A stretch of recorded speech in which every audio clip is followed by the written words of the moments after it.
Hi friends, today we will discussing about the topic the Food Safety and Standard Authority of India.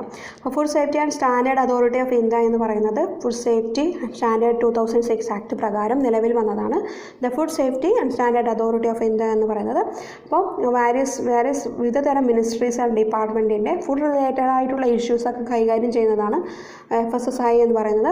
അപ്പോൾ Fssai എന്ന് പറയുന്നത് നമ്മളെ food സേഫ്റ്റിയുടെ science based standards കൊണ്ടുവരിക, പിന്നെ നമ്മളെ food related ആയിട്ടുള്ള സ്റ്റോറേജ്, മാനുഫാക്ചറിങ്, പിന്നെ ഡിസ്ട്രിബ്യൂഷൻ, സെയിൽസ്, ഇമ്പോർട്ട് ഇതൊക്കെ റെഗുലേറ്റ് ചെയ്യുക. പിന്നെ ഫുഡ് കൺസപ്ഷൻ, നമ്മൾ ഹ്യൂമൻ ബീയിങ് കൺസപ്ഷൻ ചെയ്യുന്ന ഫുഡിൻ്റെ safe and secure availability ensure ചെയ്യുക. ഇതൊക്കെയാണ് food safety and standard authority of ഇന്ത്യയുടെ കർത്തവ്യങ്ങൾ. അപ്പോൾ എന്താണ് food safety and standard act 2006? അതിൻ്റെ ഹൈലൈറ്റ് എന്താണെന്ന് നമുക്ക് നോക്കാം. വേരിയസ് ആയിട്ടുള്ള ഓർഡേഴ്സും പിന്നെ ലോസൊക്കെ ഒന്നിച്ചിട്ട് കൊണ്ടുവന്നതാണ് FSS ആക്ട് എന്ന് പറയുന്നത്. അപ്പോൾ വേരിയസ് സെൻട്രൽ ആക്ട് ഉണ്ട്. അതായത് prevention of food adulteration act 1954, fruit product order 1955, meat food product order 1973, vegetable oil product 1947, edible oil packaging 1988, solvent extracted oil. ഈ ഒരു ആക്ടൊന്നും അത്ര ഇമ്പോർട്ടൻ്റ് അല്ല, പക്ഷേ ഈ ആക്ട് എല്ലാം കൂടി ചേർന്നിട്ടാണ് ഒരൊറ്റ കമാൻഡായിട്ടാണ് FSS ആക്ട് 2006 നിലവിൽ വന്നത്. അപ്പോൾ ഈ ആക്ടിൻ്റെ ഒരു എയിം എന്ന് വെച്ചാൽ ഒരൊറ്റ റെഫറൻസ് പോയിന്റ്, ഫുഡ് റിലേറ്റഡ് ആയിട്ടുള്ള കാര്യങ്ങൾ ഒരൊറ്റ റെഫറൻസ് പോയിന്റ് അല്ലെങ്കിൽ ഒറ്റ സിംഗിൾ റെഫറൻസ് പോയിന്റ് കൊണ്ടുവരിക എന്നതാണ് ഇതിൻ്റെ ഈ ആക്ടിൻ്റെ എയിം ഉണ്ടായിരുന്നത്. ഒരു മൾട്ടി ലെവൽ അല്ലെങ്കിൽ മൾട്ടി ഡിപ്പാർട്ട്മെൻറ്റ് കൺട്രോൾ കൊണ്ടുവരാതെ ഒരു സിംഗിൾ ലൈൻ കമാൻഡ് കൊണ്ടുവരിക. ഈ ഒരു ആക്ട് എസ്റ്റാബ്ലിഷ് ചെയ്തത് ഇതിൻ്റെ ഫലമായിട്ട് ഇതൊരു സ്റ്റാറ്റ്യൂട്ടറി ഇൻഡിപെൻഡൻ്റ് ആയിട്ടുള്ള സ്റ്റാറ്റ്യൂട്ടറി അതോറിറ്റിയാണ്. ഇത് ഡൽഹിയിലാണ് ഇതിൻ്റെ ഹെഡ് ക്വാർട്ടേഴ്സ് പ്രവർത്തിക്കുന്ന ഹെഡ് ഓഫീസ് എന്ന് പറയുന്നത് ഡൽഹിയിലാണ്. അപ്പോൾ food safety and standard authority ഉണ്ട്, പിന്നെ സ്റ്റേറ്റ് ഫുഡ് സേഫ്റ്റി അതോറിറ്റി ഉണ്ട്. ഇവരെല്ലാം ചേർന്നിട്ടാണ്, ഈ രണ്ടും ചേർന്നിട്ടാണ് ഈ ആക്ടിൻ്റെ എല്ലാ വേരിയസ് പ്രൊവിഷൻസ് എൻഫോഴ്സ് ചെയ്യുന്നത്. ഇനി ഈ അതോറിറ്റിയുടെ എനാക്ട്മെൻറ്റ് നോക്കാം. അപ്പോൾ അഡ്മിനിസ്ട്രേറ്റീവ് മിനിസ്റ്റർ എന്ന ഗവൺമെൻറ് ഓഫ് ഇന്ത്യയാണ്. Minister of health and family welfare ആണ് ഇതിൻ്റെ അഡ്മിനിസ്ട്രേറ്റീവ് മിനിസ്റ്റർ എന്ന് പറയുന്നത്. പിന്നെ ചെയർപേഴ്സണും പിന്നെ ചീഫ് എക്സിക്യൂട്ടീവ് ഓഫീസറുണ്ട് food safety standard authority of ഇന്ത്യക്ക്. ഇത് ഗവൺമെൻറ് ഓഫ് ഇന്ത്യയാണ് അപ്പോയിൻമെൻറ്റ് ചെയ്തത്. ചെയർപേഴ്സൺ എന്ന് പറയുന്നത് സെക്രട്ടറി, ഗവൺമെൻറ് ഓഫ് ഇന്ത്യയുടെ സെക്രട്ടറി റാങ്കിലുള്ള ആളായിരിക്കും ചെയർപേഴ്സൺ.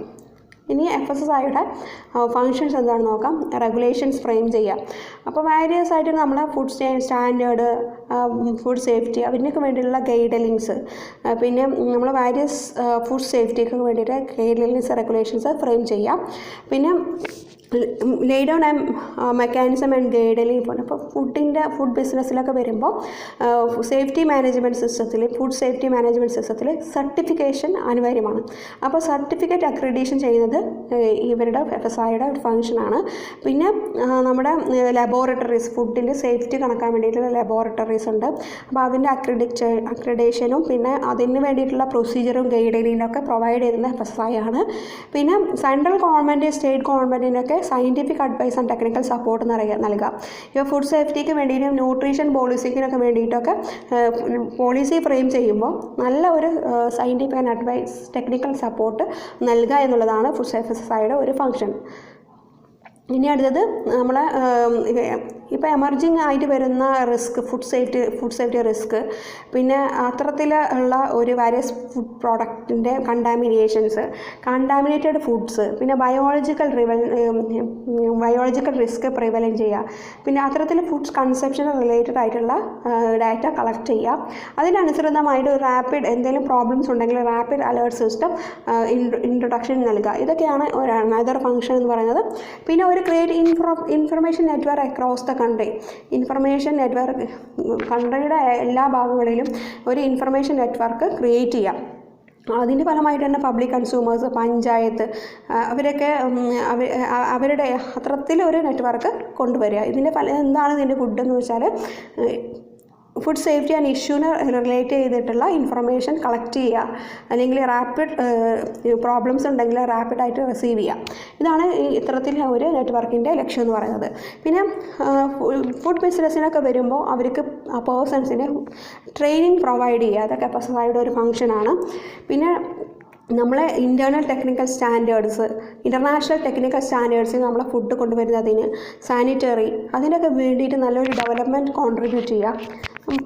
അനദർ ഇമ്പോർട്ടൻറ്റ് ഫങ്ഷൻ എന്ന് വെച്ചാൽ ഈ ഫുഡ് സേഫ്റ്റി ആൻഡ് സ്റ്റാൻഡേർഡിന് വേണ്ടിയിട്ട് നമ്മുടെ ജനറൽ അവയർനെസ് പ്രൊമോട്ട് ചെയ്യുക. ഇതൊക്കെയാണ് ഇമ്പോർട്ടൻറ്റ് ഫങ്ഷൻ ഓഫ് FSSAI എന്ന് പറയുന്നത്. FSSAI എന്ന് പറയുന്നത് വളരെ ഇമ്പോർട്ടൻ്റ് ആണ്. ഇപ്പോൾ ഫ്യൂച്ചർ ഓറിയൻറ്റഡ് ആയിട്ടുള്ള ക്വസ്റ്റ്യൻസ് വരുന്നത് കൊണ്ട് നമുക്കറിയാം കൊറോണ വൈറസ് കഴിഞ്ഞാൽ ഏറ്റവും കൂടുതൽ നമ്മൾ നോക്കേണ്ടത് നമ്മുടെ ഹ്യൂമൻ ഹെൽത്താണ്. അപ്പോൾ ഹ്യൂമൻ ഹെൽത്ത് ഉള്ളത് കൊണ്ട് തന്നെ ഇങ്ങനത്തെ ഒരു ക്വസ്റ്റ്യൻസ് FSSAIനെ കുറിച്ചിട്ടും അവരുടെ ഫങ്ഷനെ കുറിച്ചിട്ടൊക്കെ നമ്മൾ അറിഞ്ഞിരിക്കണം. ഇതൊക്കെ അവയർനെസ് ആണ്, അറിഞ്ഞിരിക്കണം. ഇതിനനുസരിച്ച് നമുക്ക് പോയിൻറ്റ് സിവിൽ സർവീസ് മെയിൻസ് എക്സാമിനേഷനൊക്കെ എഴുതാം. FSSAIന് പ്രീലിമിനറി എക്സാമിനേഷൻ എത്രത്തോളം ചോദിക്കുന്നതെന്ന് എനിക്കറിയില്ല. പക്ഷേ മെയിൻസ് എക്സാമിനേഷൻ നമ്മളുടെ അവരുടെ ഫംഗ്ഷനൊക്കെ അനലൈസ് ചെയ്തിട്ട് വേണം നമുക്കൊരു സ്വയമായിട്ട് ഒരു സെൽഫായിട്ട് ഒരു ആൻസർ റൈറ്റ് ചെയ്യണമെങ്കിൽ ഇവരുടെ ഫങ്ഷൻസ് എങ്ങനെയാണ് എന്നുള്ള കാര്യങ്ങളൊക്കെ നമ്മൾ മനസ്സിലാക്കണം. It's very important for civil service mains examination.